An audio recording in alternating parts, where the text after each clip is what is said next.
जय श्री राम दोस्तों। हमारी आज की कहानी है ससुर ने सिखाया अपनी चोरनी बहू को सबक। सुंदर लाल जी 2 दिन से अपने दांतों की तकलीफ से परेशान थे।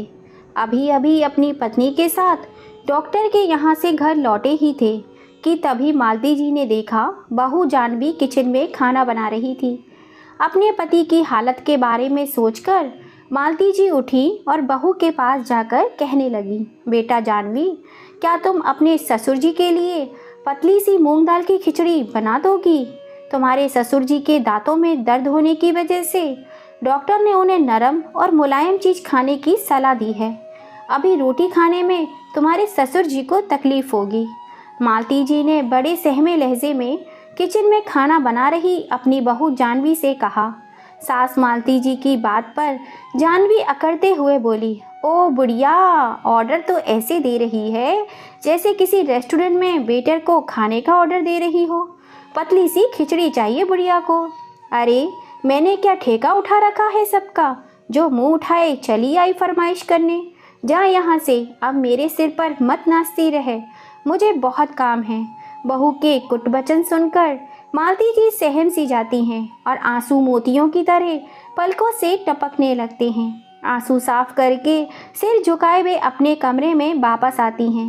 पत्नी का उतरा हुआ चेहरा देखकर पति सुंदर लाल जी उनका मन पड़ने में देरी नहीं लगाते और मालती जी के कुछ कहने से पहले ही वे पत्नी को अपने पास बिठाकर उनका हाथ अपने हाथों में लेकर समझाते हुए तसल्ली पूर्वक कहते हैं, क्यों उदास होती हो मालती, संतान तो इनकी भी है।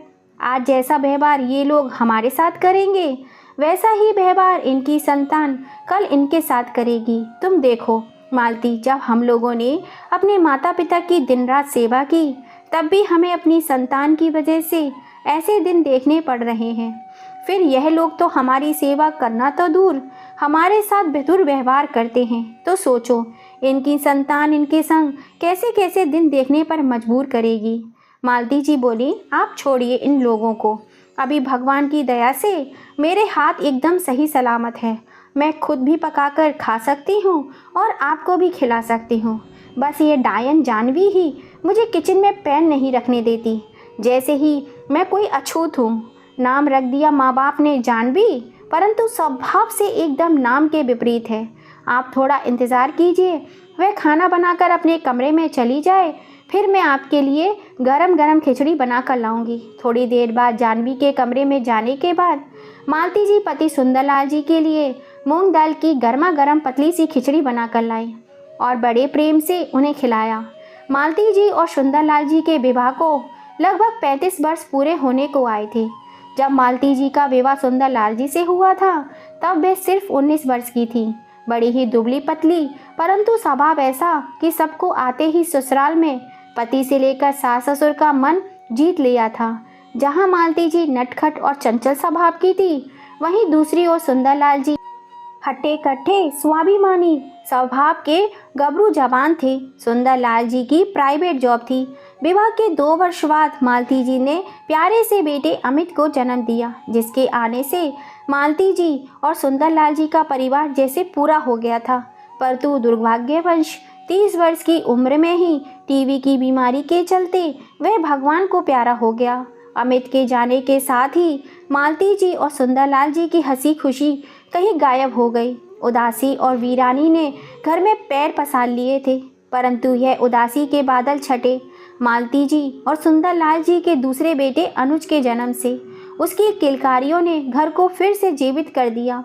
फिर अनुज के जन्म के 3 वर्ष बाद एक नन्ही सी गुड़िया पिंकी के आने से मालती जी और सुंदरलाल जी का परिवार फिर से पूरा हो गया। नन्ही गुड़िया पिंकी के आते ही बड़े भाई अनुज और दोनों माता पिता का खिलौना बन गई। दोनों माता पिता अपने दोनों बच्चों को अत्यधिक प्रेम करते थे।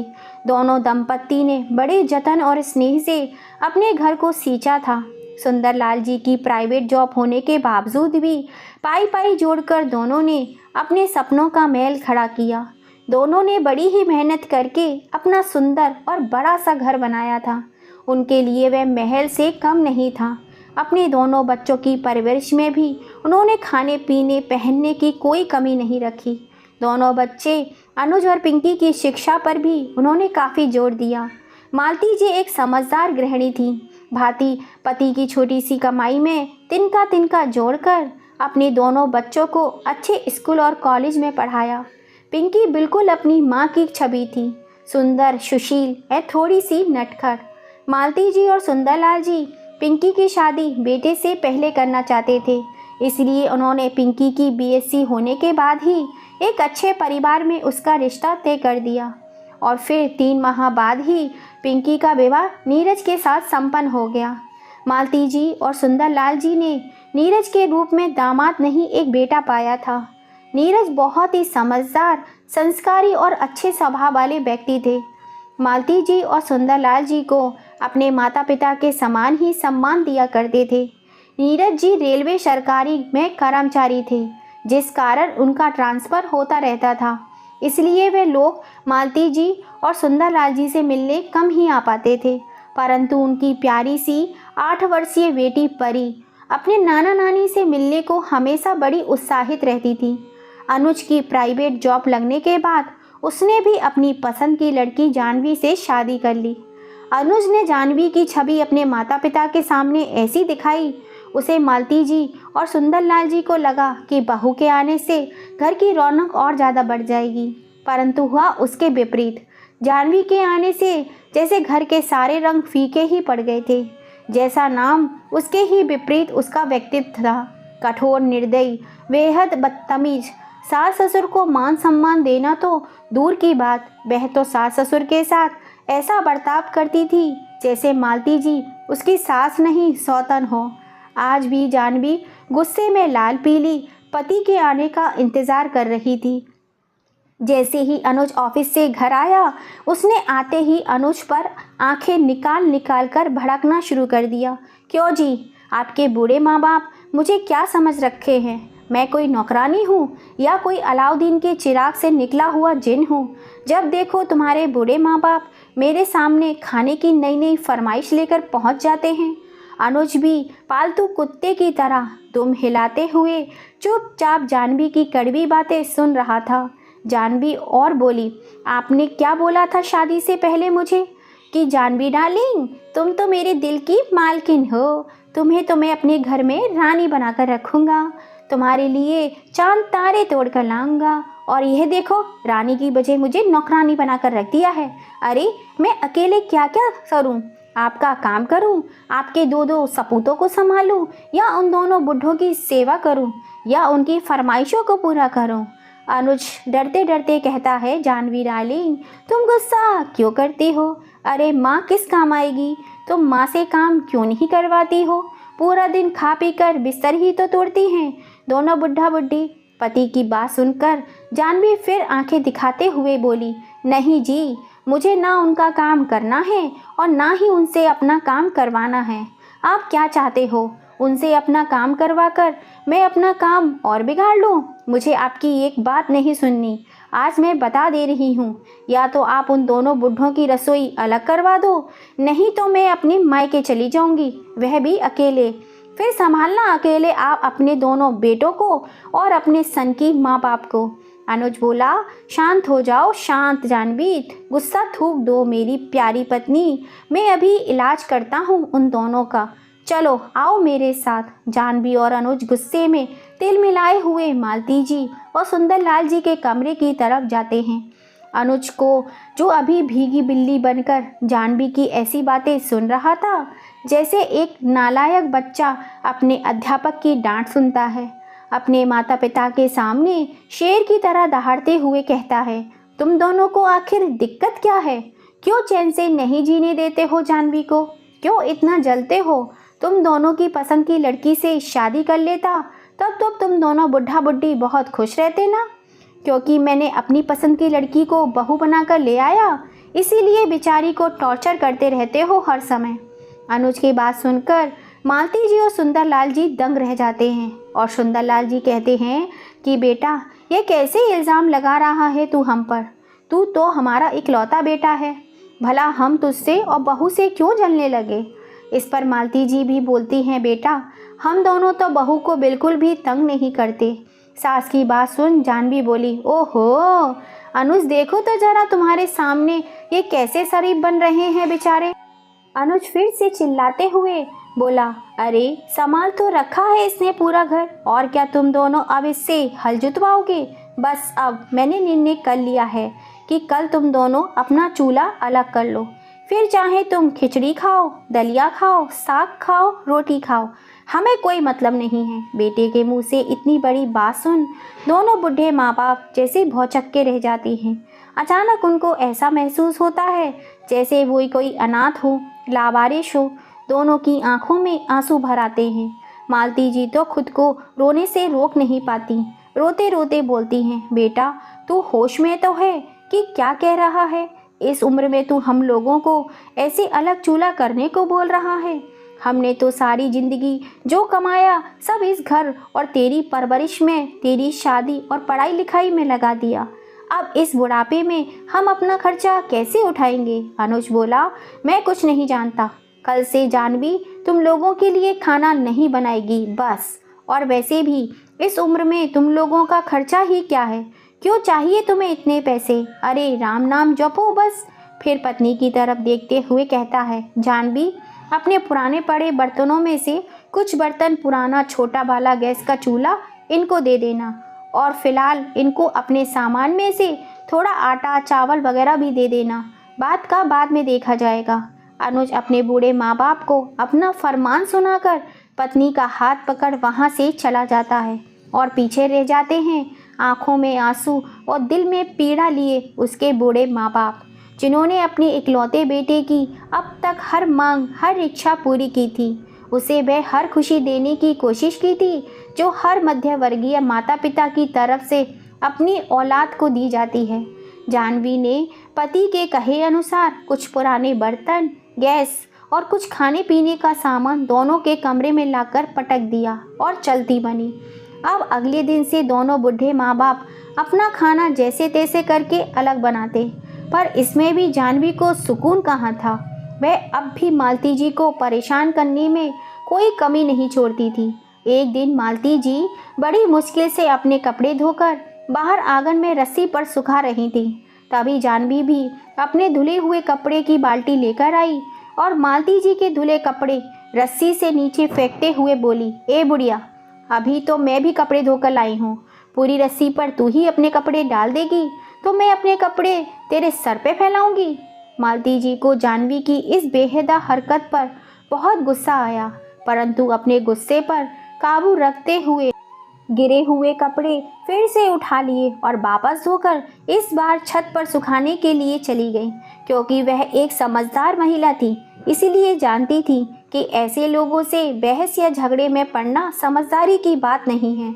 अगले दिन बाहर आंगन में बनी हुई टंकी पर मालती जी अपने झूठे बर्तन धोने के लिए बैठी तो जानवी फिर से उनको देखकर दौड़ते हुए अपने भी बर्तन धोने के लिए ले आई और बोली, चल हट बुढ़िया, पहले मुझे बर्तन धोने दे, तू मेरे बाद धोना। बहू की बात पर मालती जी बोली, बहू तू तो अपने किचन में सिंक में भी बर्तन धो सकती है, यहाँ पर मुझे धोने दे। सास की बात पर जानवी मुंह बनाते हुए बोली, मैं तेरी गुलाम नहीं हूँ बुढ़ी कि तेरे इशारे पर नाचूं, जो तू बोले वही करूं, जहाँ तू बोले वहाँ बर्तन धोऊं।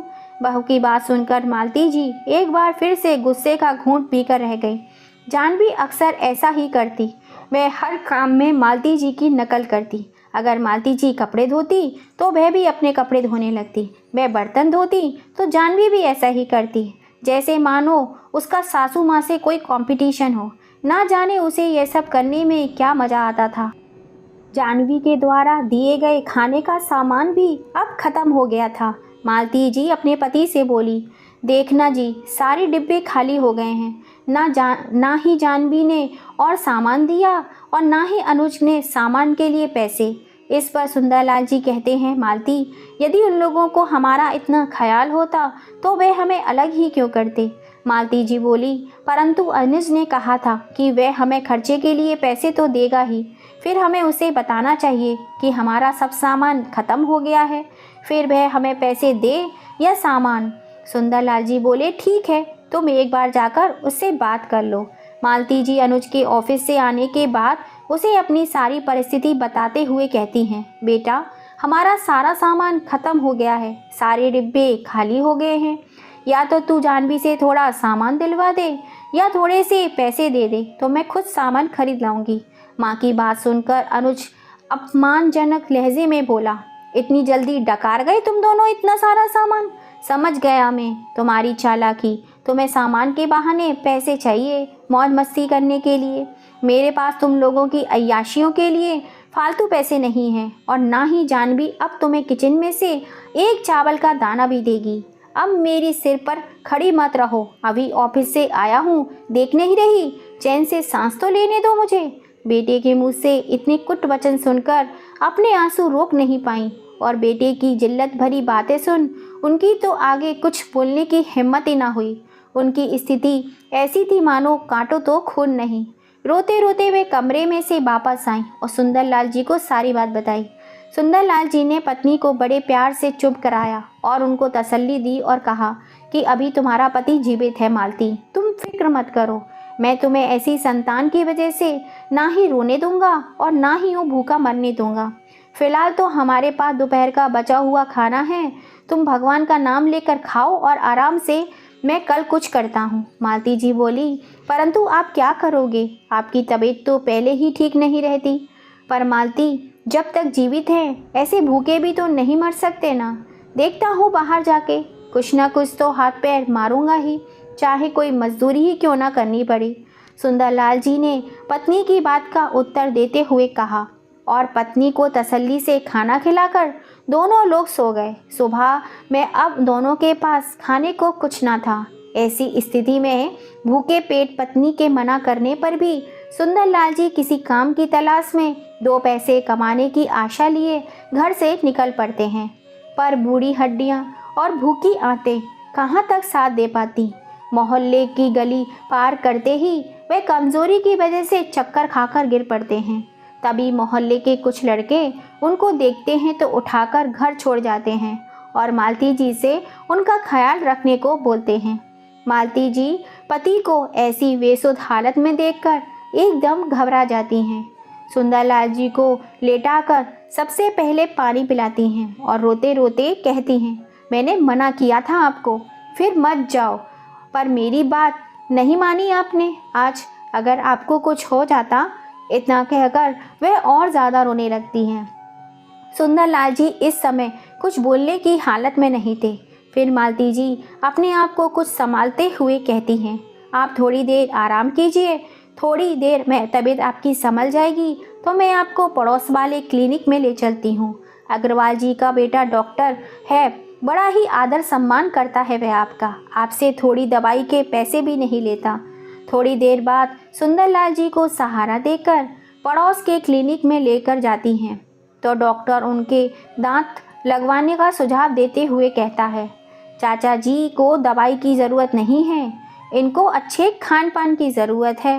दांत ना होने की वजह से खाना अच्छे से नहीं खा पाते हैं, इसीलिए कमज़ोरी आ गई है। फ़िलहाल मैं अपने पास से ताकत की कुछ कैप्सूल दे देता हूँ, फिर आप उनके दांत लगवा दीजिए ताकि वह अच्छे से खाना पीना खा पाएँ।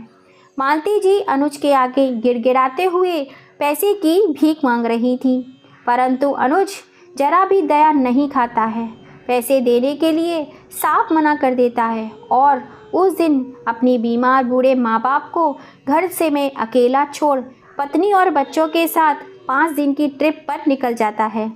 संयोगवश उसी दिन अनुज के जाने के बाद भगवान मसीहा बनाकर पिंकी और नीरज को भेज देते हैं, जो लगभग पूरे 1 साल बाद मालती जी और सुंदरलाल जी से मिलने आ रहे थे।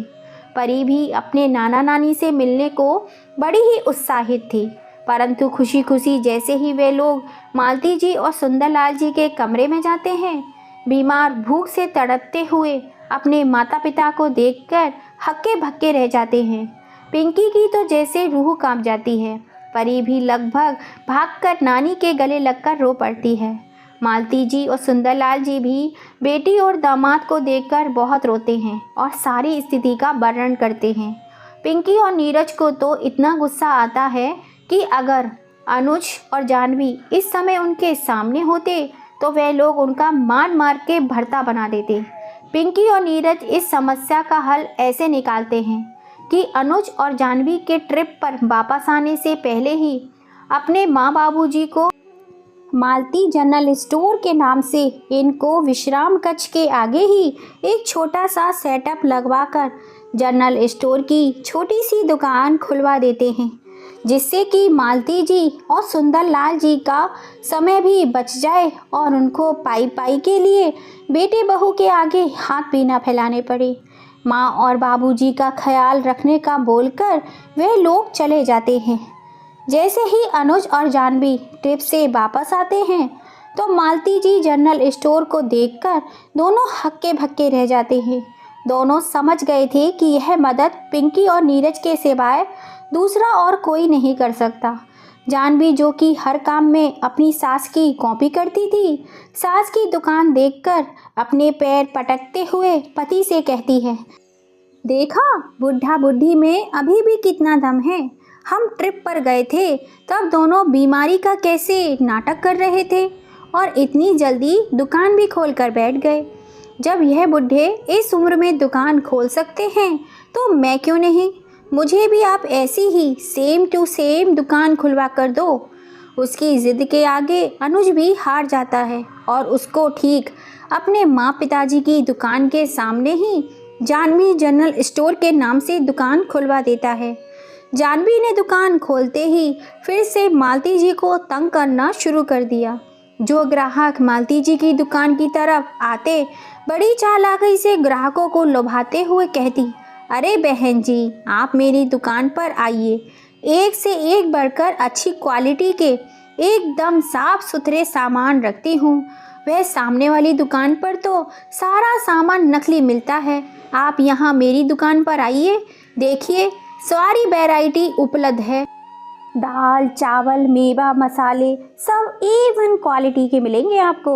ऐसे ही चालाकी करके जाह्नवी सारे ग्राहक अपनी दुकान की तरफ खींच लेती। उधर मालती जी और सुंदरलाल जी को नुकसान होने लगा था, क्योंकि उनकी दुकान पर आने वाले ग्राहक सब जानकी की दुकान पर आने लगे थे।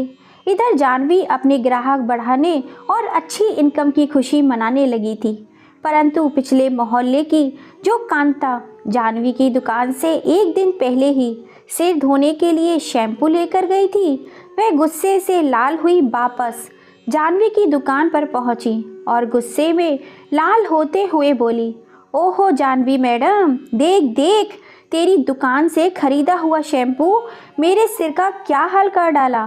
देख आंखें फाड़ कर मेरे कितने बाल झड़ गए एक ही रात में। तेरे इस शैम्पू ने गंजा बना दिया मुझे। जाह्नवी बोली, मैं तो अपनी दुकान पर एकदम ओरिजिनल सामान रखती हूँ, यह साइड इफ़ेक्ट आपको किसी और चीज़ का हुआ होगा। कांता बोली, अरे एक तो चोरी, ऊपर से सीना चोरी, एक तो डुप्लीकेट एक्सपायर्ड सामान बेचती हो, ऊपर से अपनी गलती भी नहीं मानती। देख तू, अभी सारे मोहल्ले को जमा करती हूँ। पायल, इमली, अनोखी, आओ आओ सब यहाँ आओ, देखो भाई, ये सब लोग देखो इस जाह्नवी की सीना चोरी। कांता की आवाज़ सुन सभी लोग जाह्नवी की दुकान के सामने जमा हो जाते हैं और कई और लेडीज़ भी जाह्नवी के सामान की शिकायत करती हैं। किसी के मुंह पर स्नेहा की दुकान से खरीदी हुई क्रीम से मुहासे निकल आते हैं तो किसी के बाल काले होने की वजह सफ़ेद हो जाते हैं। सारी लेडीज़ अपनी अपनी शिकायतें लेकर जाह्नवी पर झल्ला पड़ती हैं और सभी लेडीज़ उससे अपने सामान के पैसे वापस मांगने लगती हैं। जाह्नवी इतनी सारी लेडीज़ को एक साथ देखकर घबरा जाती है, क्योंकि चोर की दाढ़ी में तिनका जो होता है वह सच में कम दाम में ज़्यादा लाभ उठाने के लिए डुप्लीकेट सामान लाती थी, जबकि मालती जी और सुंदरलाल जी एकदम ओरिजिनल सामान लाते थे। अब सारे ग्राहक फिर से मालती जनरल स्टोर से ही सामान खरीदने लगते हैं। उधर जाह्नवी की दुकान पर अब कोई चिड़िया का बच्चा भी नहीं आता है, परंतु उसने अपने खर्चे इतने अधिक बढ़ा लिए थे जो इतनी कम दुकानदारी में पूरे नहीं होते। वह फिर बेचारा सा मुँह लेकर अपनी सासू माँ से कुछ पैसे 10 दिन के वादे पर उधार मांगने आती है। सुंदरलाल जी तो मालती जी को मना करते हैं, परंतु मालती जी उनकी रोनी सूरत देखकर पिघल जाती हैं और पैसे दे देती हैं। लेकिन जब जानवी 15-20 दिन बाद भी पैसे नहीं लौटाती तो मालती जी उससे पैसे मांगते हुए कहती हैं, बहू तूने तो 10 दिन के वादे से पैसे लिए थे, 20 दिन गुजर चुके हैं, दुकान का सारा सामान खत्म हो चुका है, मुझे सामान लाना है, ला पैसे दे दे। मालती जी बड़े आशा भरे स्वर में जानवी से बोलती है तो जानवी नाक मुंह बनाकर बोलती है, बुढ़िया तूने भी हद कर दी है, मैं कौन सा तेरे पैसे लेकर भाग रही हूँ। एक तो तूने मेरे ग्राहक तोड़ दिए, ऊपर मुझसे बार बार पैसे मांगती है। मैं कहीं भागी नहीं जा रही हूँ, मिल जाएंगे तेरे पैसे जब तेरा बेटा देगा मुझे। लेकिन बहू तू बोल रही थी कि मैं बार बार पैसे मांगती हूँ, मैंने कब मांगे? 10 दिन के वादे के लिए लिए थे, आज 20 दिन हो चुके हैं, पहली बार आई हूँ तुझसे पैसे मांगने, आज भी तूने 100 बातें सुना डाली। ओहो बुढ़िया, तेरे तो ज़्यादा पर निकल आए हैं, इतना बोलना आ गया है तुझे, जरा सा काम चलने लगा तो। अरे मेरी आह लगेगी तुझे बुढ़िया, तू कभी फूलेगी फलेगी नहीं। जानवी इससे पहले आगे बोलती मालती जी चुपचाप अपने कमरे में चली गई। रात का समय था, मालती जी को खाना भी बनाना था, तो मालती जी ने बहू के साथ और मुंह मारना ज़रूरी न समझा। क्या जीवन है जी हमारा, बेटा और बहू कभी पूछते नहीं, कभी पैसे नहीं देते, अब हमारे पैसे भी लेकर वापस देने का नाम नहीं लेते। ऐसा कब तक चलेगा जी। मालती जी ने खाना बनाते हुए अपने पति से कहा तो सुंदरलाल जी बोले, यह आजकल की संतानें ऐसी ही हैं, तो सोचो आगे इनकी संतानें कैसी होंगी। जैसा ये लोग हमारे साथ कर रहे हैं, इनका तो फिर भगवान ही मालिक है। और अगर अब तुमने एक भी पैसा इन कपूतों को दिया तो मुझसे बुरा और कोई ना होगा। हाँ जी जानती हूँ, आगे से ध्यान रखूँगी। चलो अब खाना खाते हैं। दोनों खाना खाते हैं और आराम से सो जाते हैं। सुबह जल्दी उठ पूजा पाठ कर हर रोज की तरह मालती जी और सुंदरलाल जी दुकान पर जाते हैं और देखते हैं दुकान के आगे बहुत गंदगी वाला कूड़ा पड़ा हुआ था। दोनों ने जब ये देखा तो उल्टी होने को आ गई। दोनों ने बहुत मुश्किलों के साथ गंदगी साफ की, धोया और धूप बत्ती जलाई, तब कहीं जाकर कुछ मन ठीक हुआ। उसके बाद जानवी ने दुकान खोली तो आंखें फाड़ फाड़ कर सास ससुर को घूरे जा रही थी, क्योंकि दुकान के बाहर गंदगी डालने का काम उसी ने किया था। जानवी हमेशा अपने सास ससुर को परेशान करने का कोई भी मौका नहीं जाने देती थी। उनके साथ पागलों वाली हरकतें किया करती थी, जिससे उनका दिमाग खराब होता रहता था। लेकिन बहू के साथ ज़्यादा मुंह नहीं मारते थे। दोनों दंपति ने दुकान के सामान के लिए कुछ रकम इकट्ठा कर ली थी और कुछ बहू से लेकर सामान लाने की योजना बना रहे थे। दुकान बंद करने के बाद रात में फिर मालती जी ने जानवी से अपने पैसे के लिए कहा, बहू आज तो पैसे दे दो, हमें कल सामान लाना है। इतना सुन जानवी फट पड़ी और गुस्से से लाल सास पर भड़के जा रही थी। मालती जी को भी गुस्सा आ गया। मैंने अपने पैसे मांगकर कौन सा पाप कर दिया जो तू इतना तड़क रही है। उन दोनों की आवाज़ सुन सुंदरलाल जी भी कमरे से बाहर आ गए। बहू थोड़ी दी तो लाज शर्म कर लिया करो, तेरी सास है वह, सास भी तो माँ ही होती है। सुंदरलाल जी ने जानवी को समझाते हुए कहा तो जानवी और ज़्यादा भड़क गई। माँ? अरे हाँ, यह माँ नहीं डायन है, डायन, जो अपने बेटे बहू को जरा सा पैसा देकर ही मांगने आ जाती है।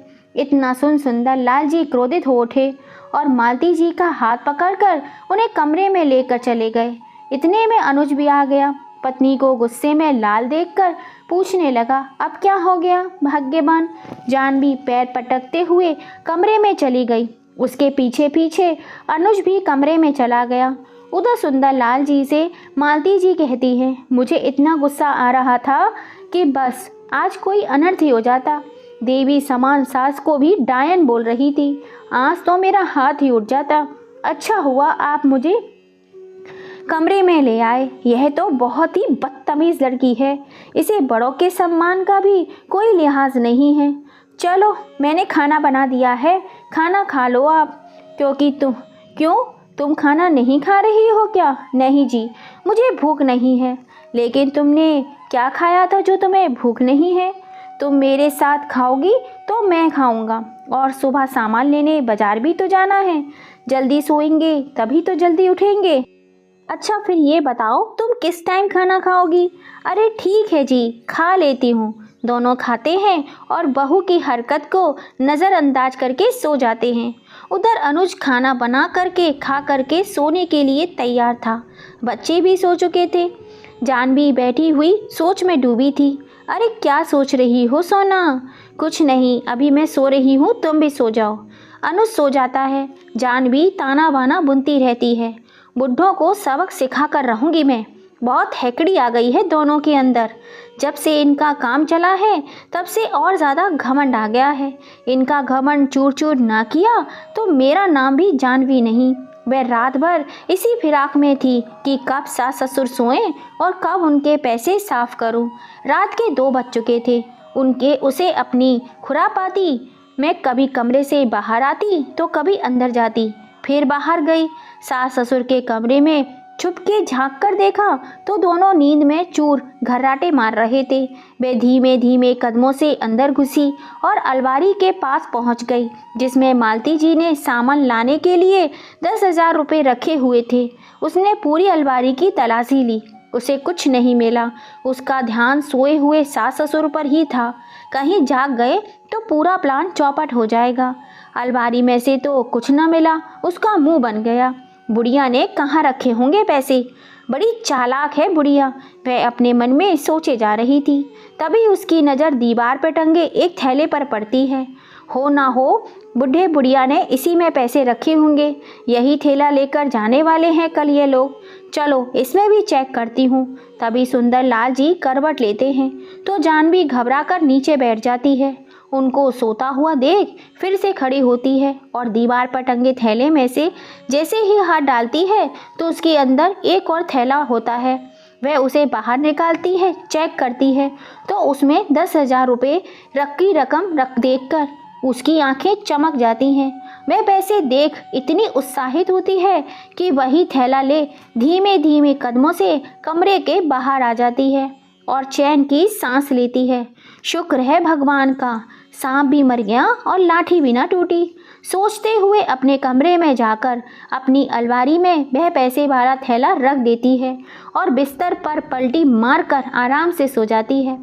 हर रोज की तरह मालती जी सुंदर लाल जी सुबह सुबह उठकर नहा धोकर पूजा पाठ नाश्ता कर जैसे ही चलने के लिए थैला उठाकर उसमें हाथ देते हैं तो उसमें थैला ना पाकर घबरा जाते हैं।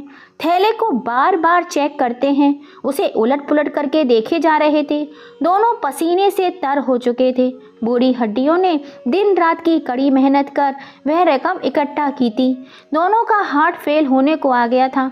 मेरे सामने ही तो रखे थे मालती तुमने इसमें पैसे, फिर कहाँ गए? किसने उठा लिए? सुंदर लाल जी ने घबराते हुए कहा।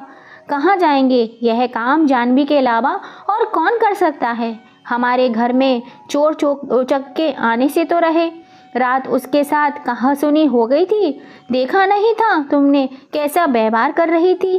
तो क्या वह पैसे नहीं चुरा सकती? मालती जी ने माथे में बल डालते हुए कहा। तो सुंदर लाल जी बोले, तुम ठीक कह रही हो ना हो यह बहू का ही काम है, लेकिन उसकी तलाशी कैसे लें? अब तो अनुज भी जागने वाला होगा। जानवी तो बवंडर मचा देगी। बवंडर मचाए तो मचाए, हमारी मेहनत के पैसे हैं, ऐसे नहीं जाने दूंगी। इतना कह दोनों अनुज के कमरे में चले जाते हैं। अनुज जाग गया होता है। जानवी सो रही होती है।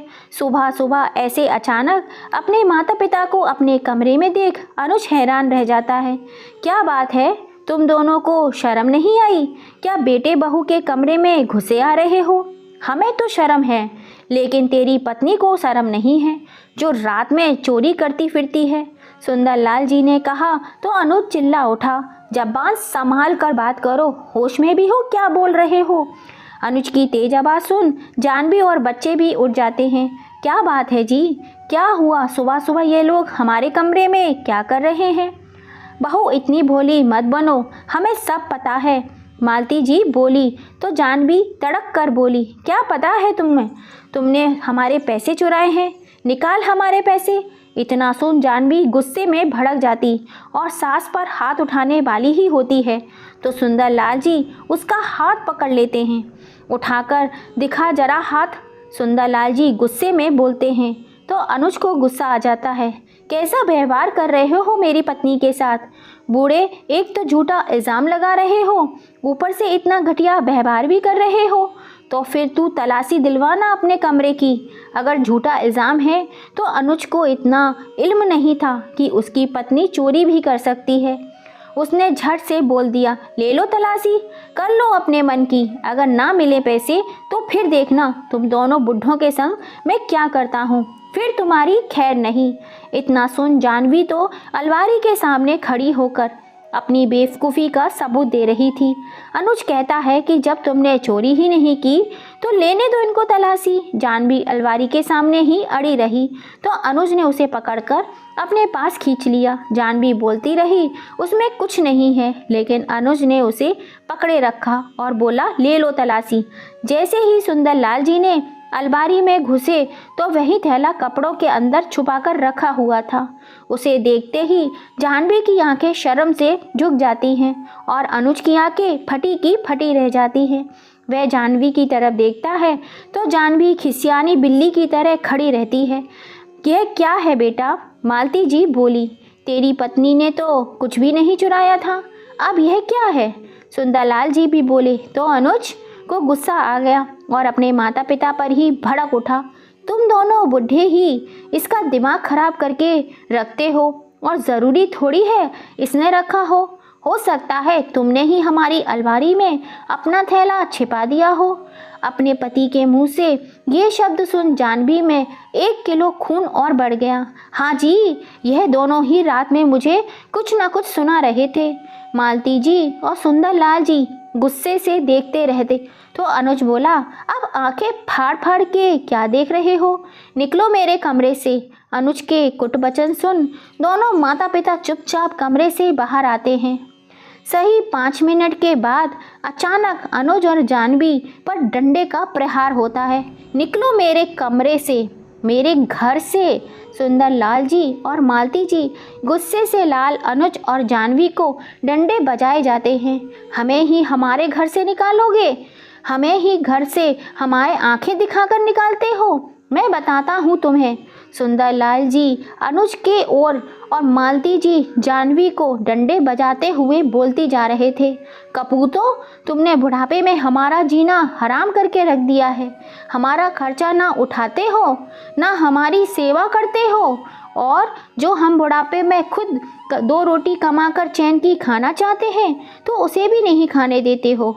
बेटा बहू होते हुए भी हमें अपनी बूढ़ी हड्डियों को घिसकर दिन रात मेहनत करनी करे पाई पाई जमा करते हैं, वह भी चुरा लेते हो।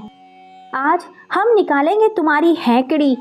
आई मम्मी, आई बाबूजी, दोनों के मुंह से निकल रहा था।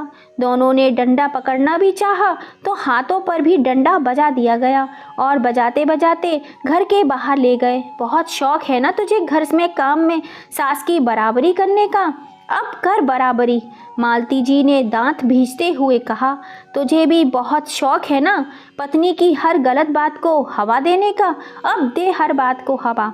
जब हर काम में बराबरी करने का शौक है तो अब घर भी खुद अपने पैसों से बनवाओ और दफ़ा हो जाओ हमारे इस घर से। सुंदरलाल जी और मालती जी पूरे गुस्से में थे। आज तक जो गुस्सा वह पीते आए थे, आज वह सब बाहर आ चुका था। घर से बाहर निकलने पर दोनों की सारी हैकड़ी निकल गई। आँखों के आगे तारे टूट गए कि आज तो अपनी पर आ गए दोनों माँ बाप। हम कहाँ जाएंगे? किराए तक का हिसाब नहीं है मेरे पास, कैसे पूरा करेंगे? यह सब उन्होंने उन 2 पलों के अंदर मार खाते खाते ही सोच लिया था।